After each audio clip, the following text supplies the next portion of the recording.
Bonjour à toutes, bonjour à tous. Nous sommes très heureux de vous retrouver ce dimanche matin dans Sagesse bouddhiste. Nous allons nous pencher sur une question plus que jamais d'actualité, celle de la liberté. N'oublions pas qu'il s'agit de la première valeur affirmée dans notre devise nationale et dans les déclarations des droits de l'homme de 1789 et de 1948. La liberté rejoint bien évidemment l'enseignement du Bouddha, puisque ce dernier concerne en premier lieu la souffrance, la possibilité et les moyens de s'en libérer. Alors, quelle définition donner tout d'abord à la liberté ? Comment envisager les contraintes existentielles telles que l'impermanence, la maladie, la vieillesse et la mort ? Quels peuvent être les principaux obstacles pour s'en libérer et comment y faire face ? C'est ce que nous allons voir sans plus attendre avec notre invité Roland Reich. Roland Reich, bonjour. Bonjour. Nous sommes ravis de vous recevoir. Moi aussi. Alors, vous êtes un disciple de Maître Taizen Deshimaru. Oui. Vous enseignez depuis une quarantaine d'années, c'est cela. À la fois au Dojo Zen de Nice, mais également au Temple Zen de la Gendronnière et un peu partout en Europe. Voilà. Alors, Roland Reich, le thème de cette émission est quand même très, très ambitieux, puisque la liberté, effectivement, ça recouvre beaucoup de choses. Quelle définition, vous donneriez à la liberté ? Alors, la liberté, c'est de ne pas être sous la dépendance absolue de quelqu'un ou de quelque chose. Donc, au fond, c'est d'être libre de contraintes excessives en tous les cas. C'est donc d'abord un droit qui a été revendiqué, qui a été obtenu au niveau social et politique à travers un certain nombre de révolutions. Et au niveau spirituel, c'est aussi l'objectif, notamment de l'enseignement du Bouddha, de nous libérer de ce qui est les causes de la souffrance. Et donc, ça nécessite tout un travail, ça nécessite toute une évolution. Mais d'une manière générale, la liberté, c'est de ne pas être soumis à des contraintes excessives. C'est donc de pouvoir agir finalement en harmonie avec ce que nous sommes au fond et en réalité. Donc à notre vraie nature, finalement. Notre véritable nature, absolument. Est-ce que ça signifie qu'il faut donc s'éveiller à notre véritable nature ? Alors, notre véritable nature, c'est d'abord, pour être relié à notre véritable nature, il faut apprendre à se connaître soi-même. La voie royale pour ça, c'est celle enseignée par le Bouddha, c'est-à-dire la méditation. Dans le zen, on appelle ça le zazen. Zazen, c'est vraiment apprendre à se connaître soi-même. Et ça se situe toujours à deux niveaux, et à deux niveaux auxquels la libération peut intervenir. D'abord, au niveau de comprendre nos caractéristiques, nos besoins.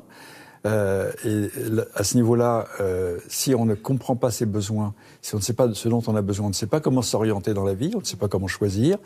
On n'a pas de boussole. Voilà, on n'a pas de boussole, on est complètement perdu. Donc vraiment comprendre ses besoins, c'est fondamental.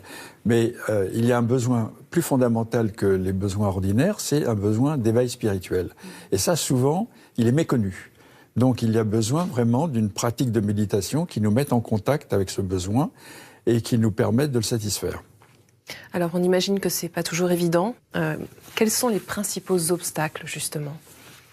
Alors les principaux obstacles à la liberté, c'est d'abord l'ignorance, le fait de ne pas se comprendre soi-même, de ne pas comprendre aussi les grandes lois qui régissent notre existence.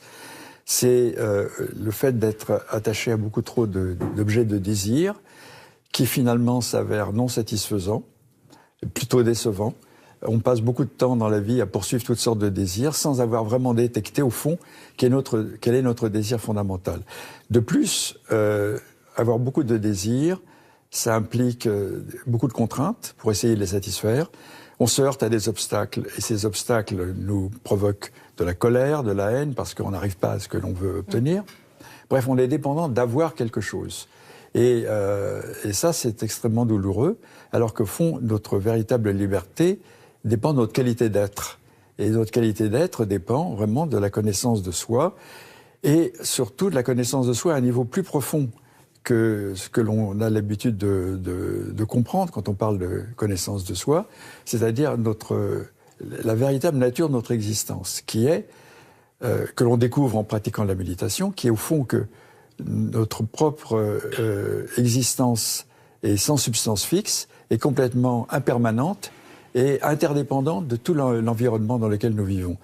Donc cette compréhension-là, c'est une compréhension qui nous aide à nous libérer profondément de beaucoup d'illusions.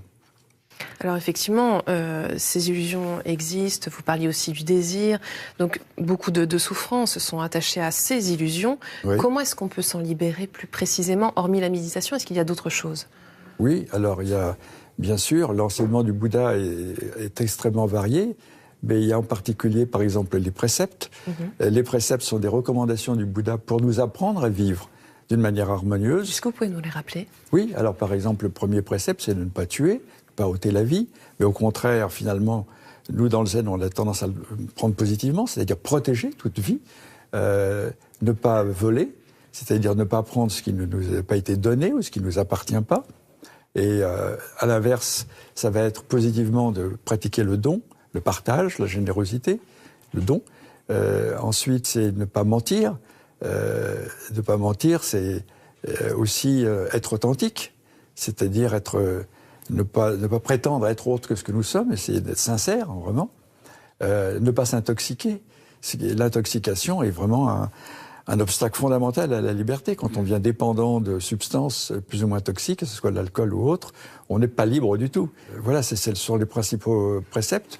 Et donc, en fait, là, on vient de parler des souffrances qui étaient dues aux illusions, mais est-ce qu'il y a aussi des souffrances qui sont liées à des contraintes existentielles, vraiment très, très présentes, comme la maladie, la mort, la vieillesse, enfin, beaucoup de choses.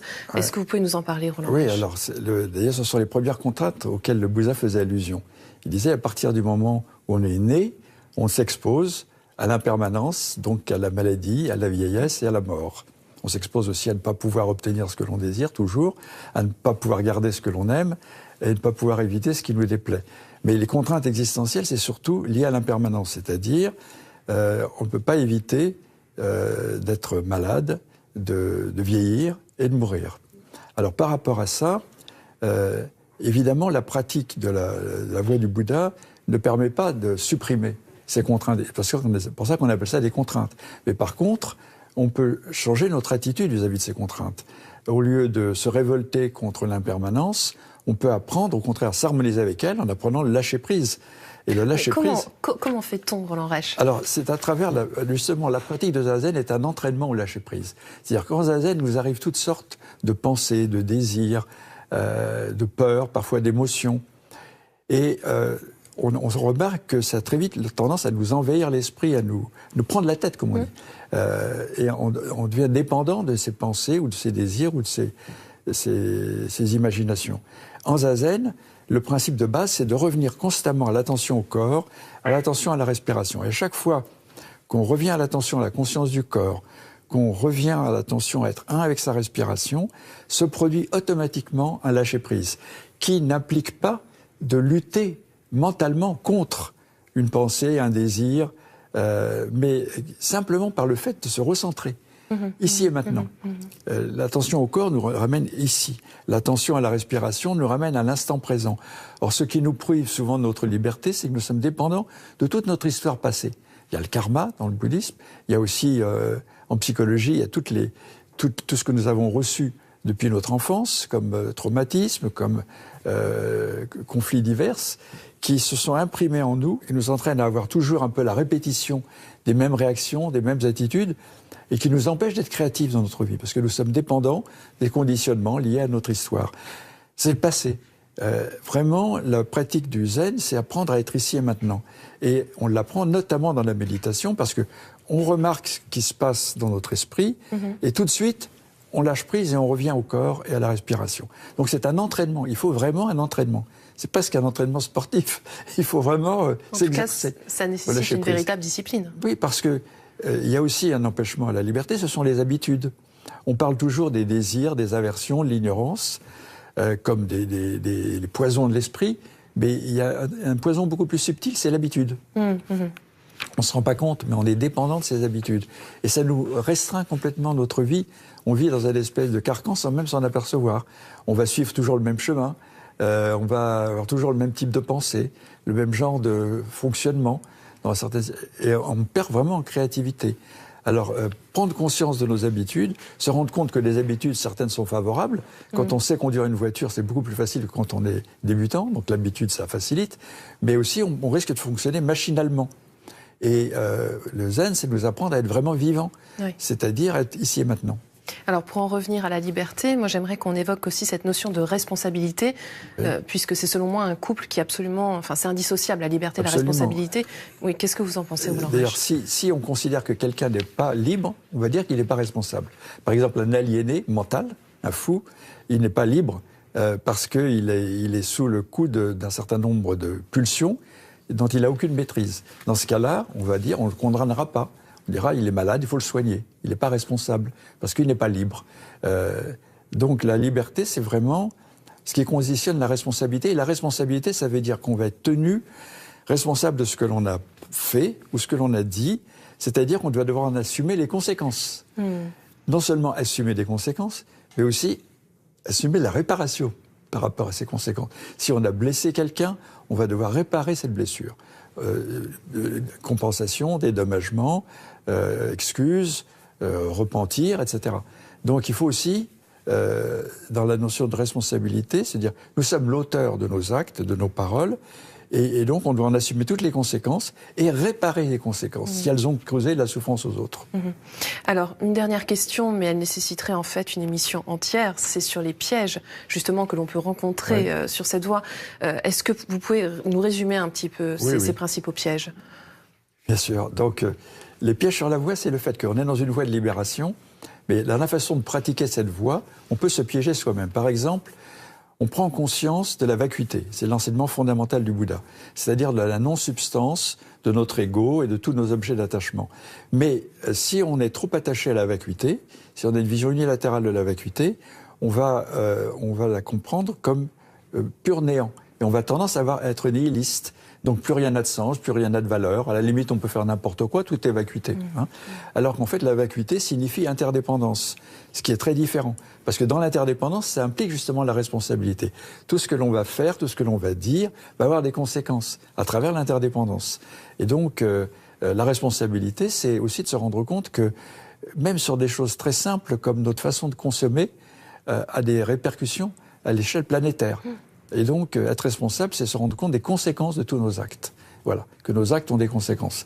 Oui, parce qu'en fait, finalement, on pourrait se dire, pour terminer, qu'il y a aussi des attachements qui peuvent constituer des pièges sur la voie. Bon, prenons l'exemple, du maître, l'image du vrai moine. Oui, il y a toutes sortes d'attachements. Par exemple, même l'attachement à l'éveil, alors qu'on est motivé par l'éveil. Mais si on est attaché à l'éveil, on va développer une sorte d'avidité pour l'éveil. On veut obtenir le satori. Les gens qui commencent le zen, souvent, sont fascinés par l'idée d'avoir le satori. Et c'est encore avoir quelque chose. Avoir un but dans la pratique, ce n'est pas être libre. La véritable liberté, c'est Mushotoku, ce qu'on appelle Mushotoku dans le zen, c'est-à-dire un esprit sans objet, sans désir d'obtenir quelque chose. C'est vraiment lâcher prise de cet ego qui veut toujours obtenir quelque chose, parce qu'on a toujours la sensation qu'il nous manque quelque chose pour être heureux. Alors qu'en réalité, il nous manque seulement à être en harmonie avec ce que nous sommes en réalité. C'est pas qu'on a besoin d'obtenir quelque chose. On a juste à être ce que nous sommes, en harmonie avec ce que nous sommes. Bien, nous allons nous quitter sur ces très beaux conseils, et que nous allons donc tenter d'appliquer grâce à la méditation et à Zazen. Merci beaucoup, Roland Reich. Bonne continuation. Si vous souhaitez approfondir ce thème, voici quelques ouvrages que nous vous proposons. Tout d'abord, 2 livres de notre invité Roland Reich. Sur l'enseignement de Maître Wan Chi, L'illumination silencieuse, publié aux éditions Le Relier. Ce moine du XIe siècle, appartenant à la lignée Soto, est célèbre pour avoir initié le zen de l'illumination silencieuse, centré sur la méditation sans objet. Vous y retrouverez des instructions et conseils sur cette pratique en zazen, ainsi que dans la vie quotidienne. Les pièges sur la voie, aux éditions Yunokuzen. Comme son titre l'indique, ce livre recense une 40aine de pièges rencontrés sur la voie.